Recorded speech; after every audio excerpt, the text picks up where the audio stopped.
Now I know that some of the dynamics of the pastures and of the farm have changed, but I'm telling you, Annie is changing. And I'm not talking about down by her little dust ruffle. You see that right in front of her leg? Look at that go.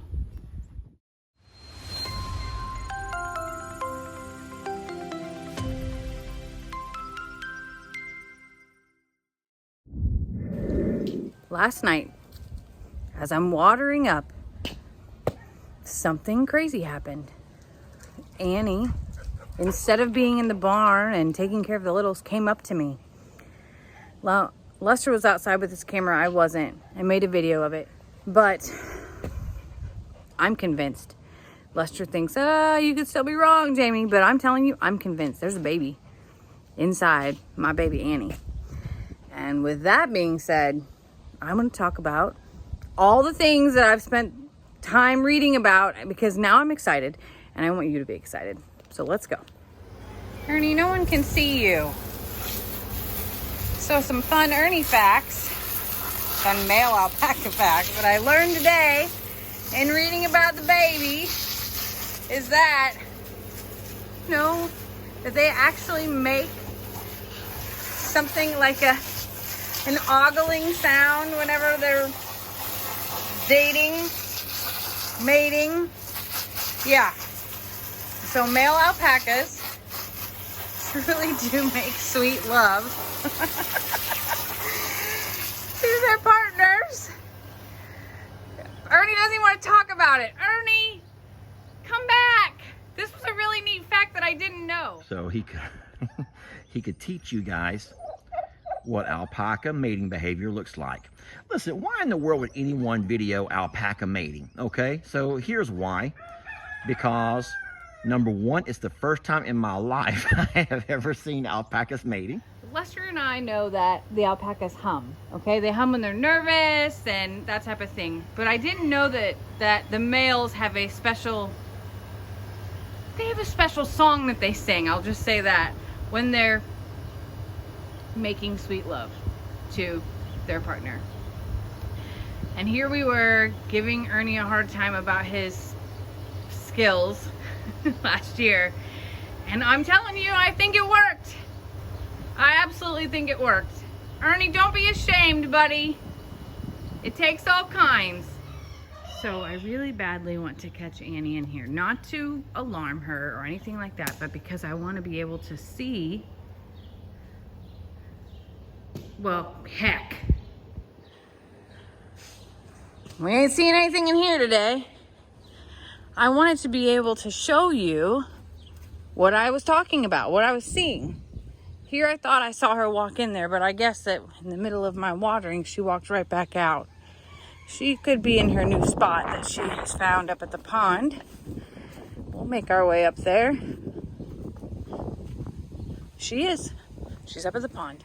So I've been watching Annie have a very different routine than ever before.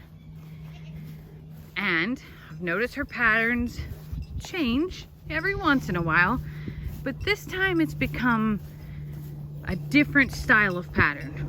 A lot of times Annie's pattern they've been about protecting the others. But lately, you can find Annie right here underneath this tree, regardless of where the littles are. That's right. Now I know that some of the dynamics of the pastures and of the farm have changed, but I'm telling you, Annie is changing. So, hey, no! Get it out of your system. Tell me all about what you've seen. I was making an Annie video here, okay? Thank you. Thank you very much. So, this exact spot is where Annie can be found almost all day, every day. There's nothing magical to eat here. She's eating pine straw. Now, pine straw is an amazing source of fiber for them. It also is a natural dewormer. Oh, y'all see what I'm seeing? Watch this. Now, she's just breathing right now. But all of a sudden, you'll see, oh, did you see it? You see that? That's not Annie just breathing. So her demeanor's changing because she feels different and because I think she's close. So everything I've read is that you will start to see movement in the last month of pregnancy, which is, I've been seeing it for a little bit, but I've been watching very, very attentively. But this movement is like rapid movement, like really wild, rapid movement, and it's the most active in the mornings, just like now, and in the late evenings. And last night was the most that I saw it, that I knew that Lester would also be able to point it out and see it. So it has me super, super excited. Now, a baby alpaca is called a cria. And listen to this. A female alpaca is called a hembra, and a male alpaca is called a macho. So we have macho Ernie, which is so funny to me.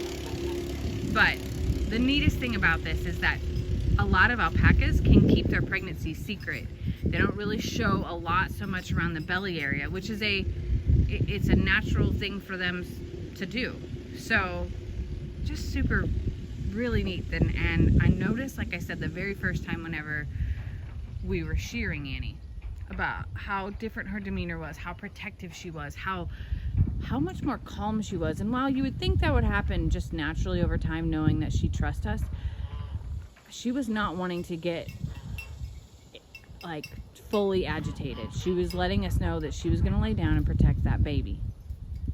Annie, you got an ant on you, baby? You got an itch? But regardless, like, her whole demeanor has changed. It's made me do more research than ever because we need to be prepared.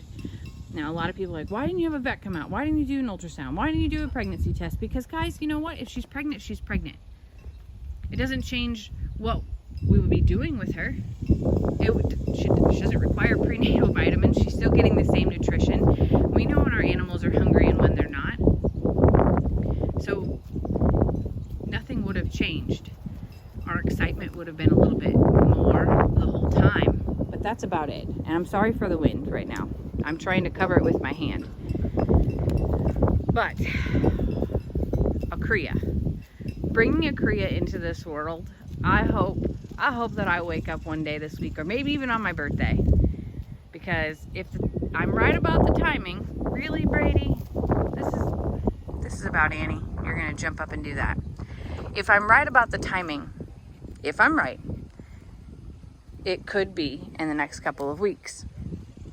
Now, alpacas are pregnant from 11 to 13 months, and they have the power to hold it in until they feel like it's right. Now, we always talk about low pressure systems and how that can affect things, and that's very real as well. But I'm just excited because I think I'm right. Annie, what happened to the canoe? That's all jacked up. Somebody's been out here jumping on that. We'll have to get this cleaned up today. And all these sticks out here. What the heck happened there? We got a lot of pasture cleanup to do, which is great. It's actually only like 90 degrees this morning, so it's kind of nice. We actually had some rain. But the cria, okay, so I read that most of the time the babies are born between 7 a.m. and 5 p.m.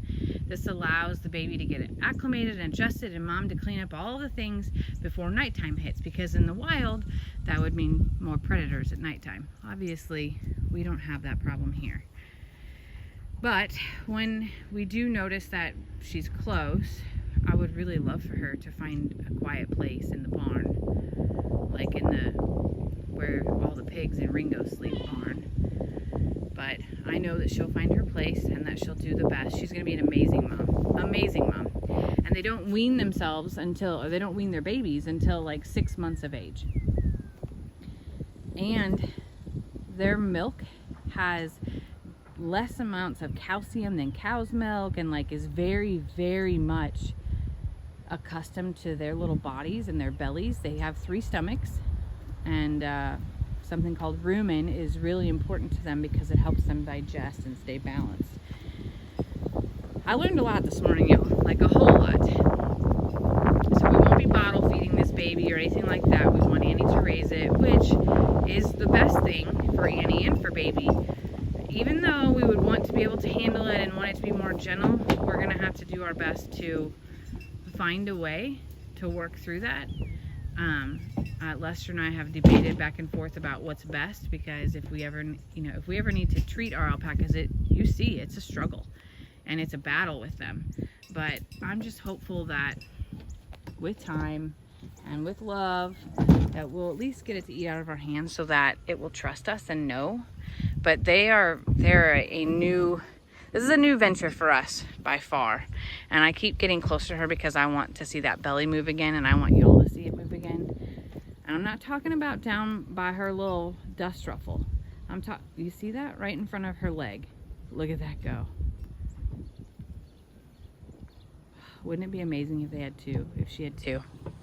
I say they, her and Ernie, because clearly we know who the dad is.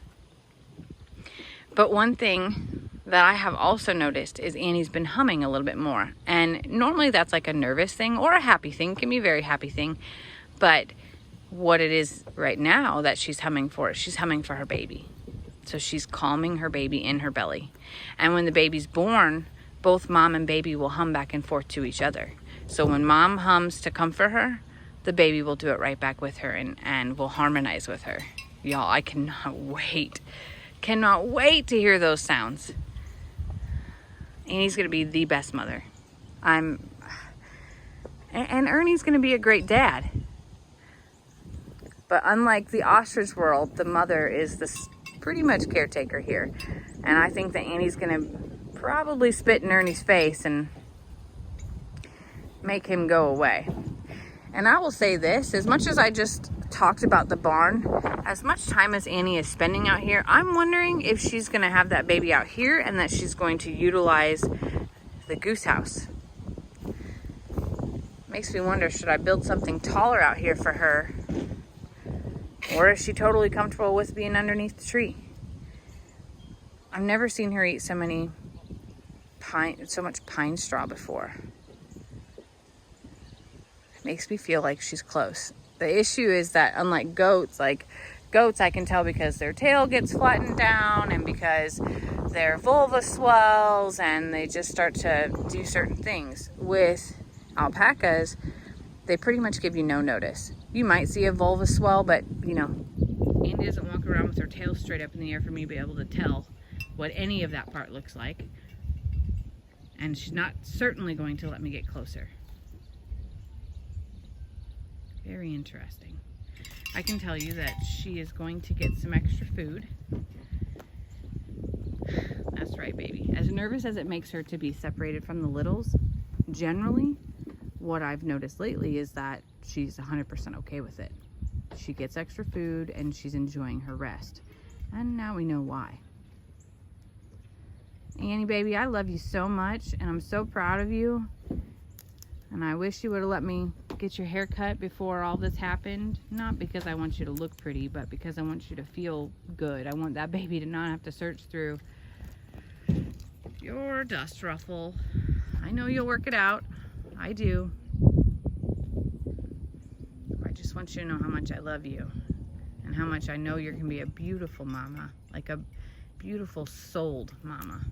You're going to be protective, nurturing. I know you're going to teach that baby how to be alert like you and how to watch over others. And that, to me, is more important than anything else. That we have a healthy baby, a healthy mama, and that she teaches her ways. Because I'll be honest, guys, Annie is a special alpaca. Annie has a different skill set than most. She's empathetic and she's so conscious about everyone else. She cares deeply and she puts everyone before her. And I hope that that baby is just like her. I know it will be, love. I know. I'm gonna go get you some green hay, okay, baby? I don't want to see you like eating all this pine straw. It's a little acidic. You might get some reflux from it. Here I am humanizing, like, yeah, if I ate a whole bunch of acidic stuff when I was pregnant, I would have had Heartburn for days. I don't want you to have heartburn, Annie. I don't even know if animals get heartburn. All right, on to some hay and some pasture cleanup.